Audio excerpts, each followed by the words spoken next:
Some women won't betray you because you did something wrong.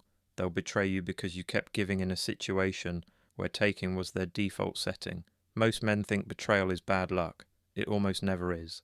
Betrayal is usually the final chapter in a story that was obvious from the first page. You just didn't want to read it. The little quirks you brushed off. The red flags you called chemistry. The gut feeling you explained away because you were tired of being alone. Today, I want to walk you through 8 types of women who don't just break hearts. They quietly strip a man of his peace, his confidence, and his sense of self. Not because men are weak, but because men keep believing that if they love harder, give more, prove themselves enough, she will finally become safe. She won't. Once you understand these patterns, the goal isn't to hate women. The goal is to stop betraying yourself by staying where you're not truly valued. Let's start. 1. The material-driven woman. She doesn't love you. She loves what being with you lets her feel about herself. The material-driven woman isn't always loud about money. Sometimes she never says the word. She just breathes it.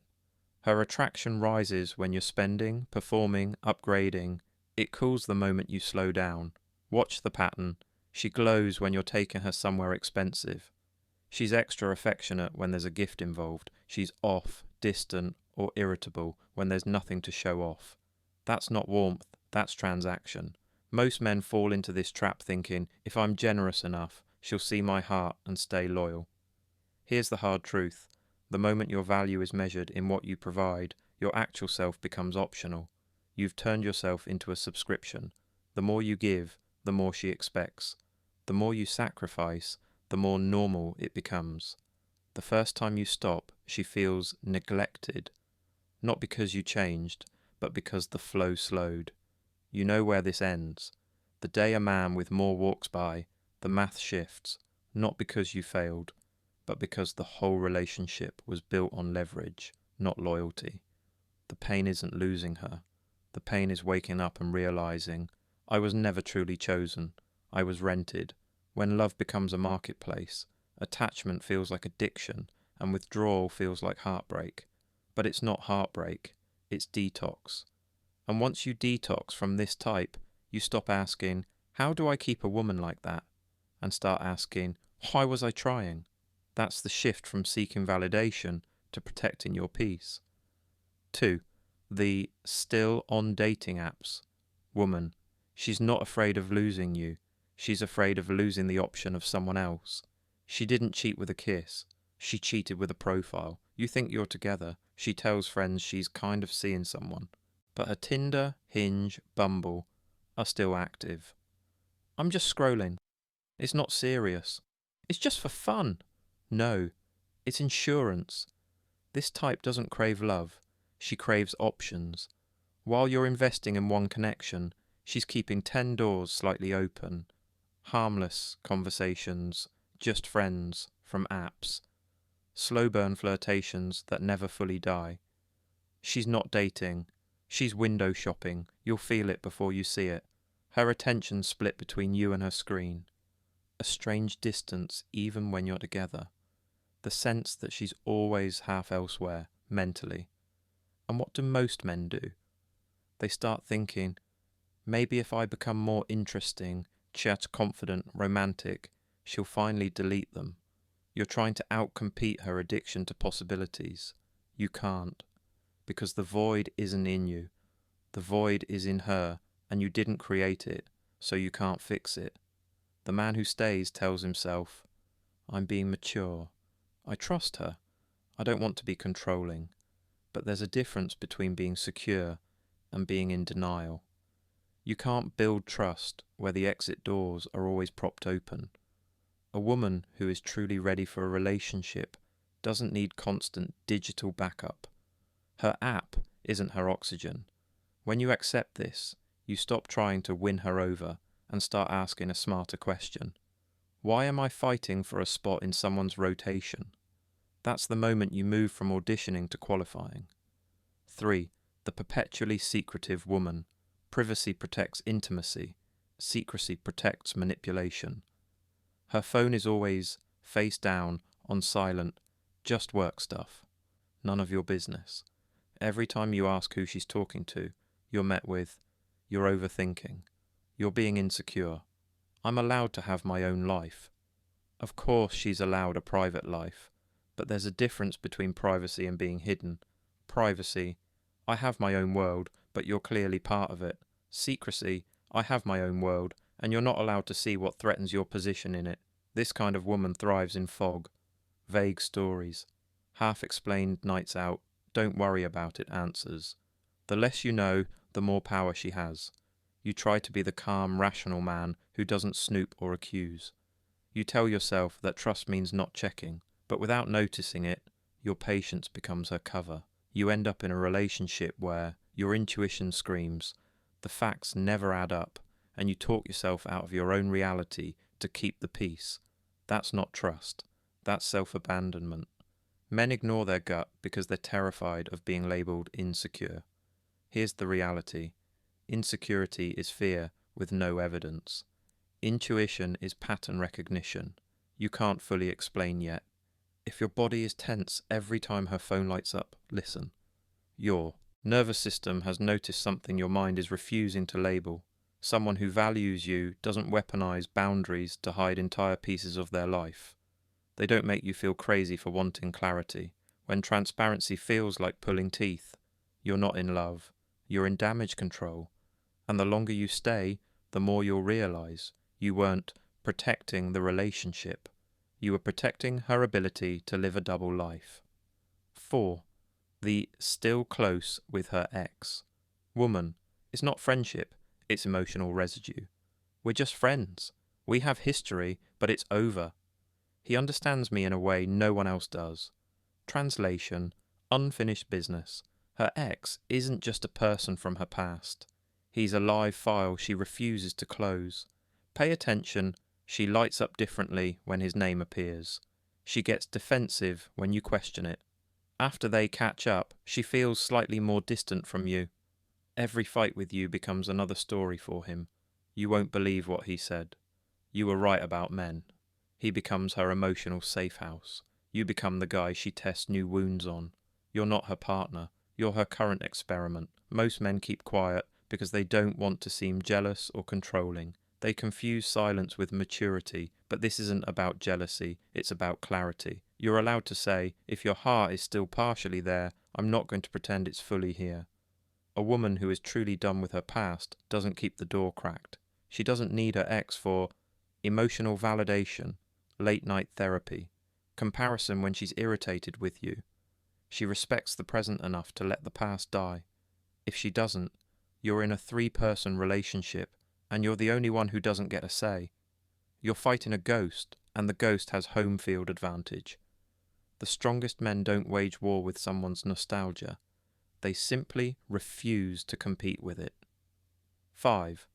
The woman who hides you. If she's proud of you, the world will know.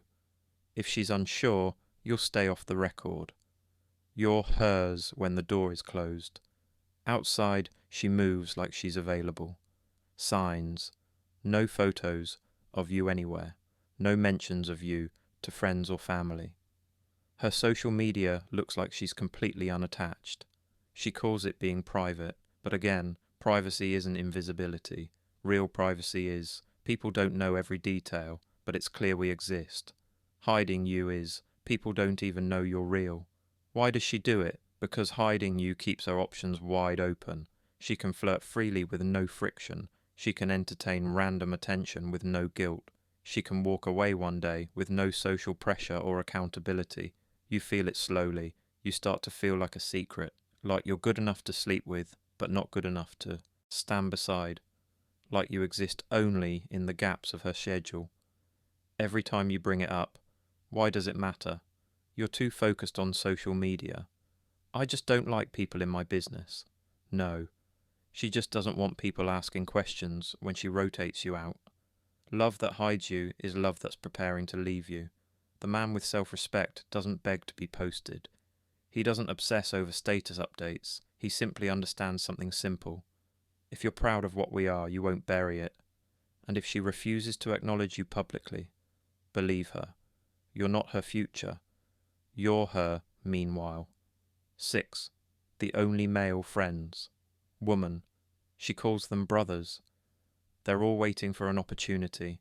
She proudly tells you, I just get along better with men. Women are too much drama. And somehow, every friend of hers messages her often, low-key flirts, lights up when she's around, would sleep with her if she gave them 0.5 seconds of opportunity. She swears it's innocent, but the entire ecosystem runs on unspoken sexual tension. She enjoys, manages, and benefits from. Each man plays a different role. The late-night listener, the big bro, who would fight for her, the co-worker who understands her, the ex who's just a friend now. If you try to bring this up, you're immediately controlling, insecure, threatened by her friendships. You're not. You're threatened by blatant ambiguity she refuses to clean up. Here's the real problem. She's not building a life with you. She's building a harem of attention where every man's job is to validate her comfort, her prove their loyalty, stand in line just in case her current situation collapses. Your relationship becomes a competition you didn't sign up for. You're trying to be calm, cool, grounded, but inside you know this is not a neutral environment.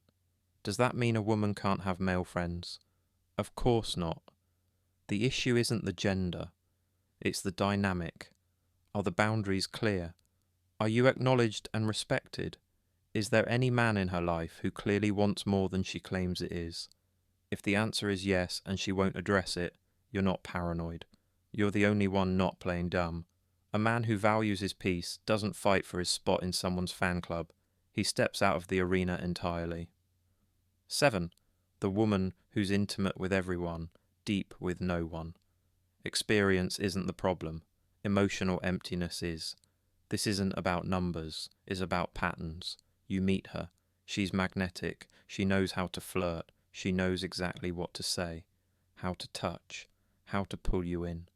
She's experienced, but what she has experience in is repetition, not connection. She knows the script. She's said these lines before. She's had this night before.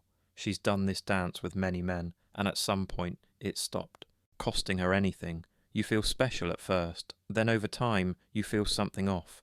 Intimacy is high, vulnerability is low, passion is strong, stability is non-existent. After hooking up, you don't feel closer. You feel used and weirdly empty. That's because you bonded, she performed. This kind of woman often carries deep, unhealed pain, betrayals, abandonment, repeated disappointment. Instead of processing it, she hardened. Now intimacy is her armor, not her gateway. She leaves first, emotionally, if not physically. She never invests more than she can quickly withdraw. Loyalty is optional. Attachment is shallow. And here's where men get trapped. They think, if I love her right, she'll finally feel safe and she'll slow down. So they try to be the exception. They fail, and they blame themselves. You were never the problem. You were just another man trying to break into a vault that she welded shut years ago. Wise men don't judge her. They simply recognize she's not available for what I want, and I'm not sacrificing my sanity hoping she becomes someone else. 8. The woman who simply doesn't love you. She doesn't love you. She loves what your presence protects her from. This is the toughest one to accept. She doesn't scream at you. She doesn't cheat, that you know of. She stays, but her staying isn't love. It's convenience. She looks at you the way someone looks at a warm car in winter. Useful, comfortable. Better than the cold outside. She appreciates your stability, your loyalty, your availability. But does she desire you? Does she admire you? Does she choose you? Watch the microsignals. She thanks you instead of truly connecting with you. Her affection feels polite, not passionate. Her eyes light up more at her phone than at your presence. She never really leans into you emotionally, just into what you provide. She's not planning a future with you. She's planning a future around you. You are her, emotional cushion, financial safety net, social proof that she's not alone. And here's the brutal part. She won't leave until she's upgraded the safety net. She doesn't walk away from comfort. She trades it. You'll feel it long before it happens. Decreased affection, increased criticism, constant comparison, less gratitude, more entitlement. You start working harder to get back what you had. You buy more, tolerate more, beg more, explain more. Nothing changes because the core truth is this. You can't force someone to feel what they don't feel. You weren't chosen. You were convenient. The man who stays in this dynamic isn't loyal. He's scared. Scared of being alone, starting over, facing the truth of how much he's already compromised. The man who leaves isn't cold. He's honest. He understands that love without respect is corrosion, not connection. The real lesson: betrayal hurts, but self-betrayal hurts more. Every one of these types has something in common. They weren't subtle forever. The red flags were visible. Your intuition spoke up early. The real damage didn't begin when she betrayed you. The real damage began when you started betraying yourself. You explained away the early signs. You accepted what disturbed your peace. You called your anxiety overthinking. You stayed, hoping love would change the math. Love doesn't fix dysfunction. It exposes it. The right woman does not require surveillance emotional gymnastics, contortions of your standards. She brings calm, not chaos, adds energy, doesn't drain it, strengthens your focus and mission, makes you feel respected, not evaluated. This video isn't about turning you bitter, it's about turning you awake. Because here's the truth, you will always meet women who fit one or more of these patterns. You can't control that, but you can control how quickly you recognize it and how you respond. Your job is not to rescue broken people, prove you're different, earn basic respect. Your job is to protect your peace, your mission, and your self-respect. You don't have to hate anyone. You don't have to teach them a lesson. Life will do that for them. Your assignment is simpler. Listen to your body. Honor your standards. Walk away when your soul feels smaller in someone's presence. Because love is not meant to consume you. It's meant to refine you. And the day you stop asking, why did she do this to me? And start asking, why did I ignore myself for this long? That's the day you stop being their victim and start being your own protector. If you're ready for more straight, surgical breakdowns, like this, not sugar, not fantasy, just clarity, you know what to do. You're not crazy. You're not weak. You just needed the language for what you already felt. Now you have it.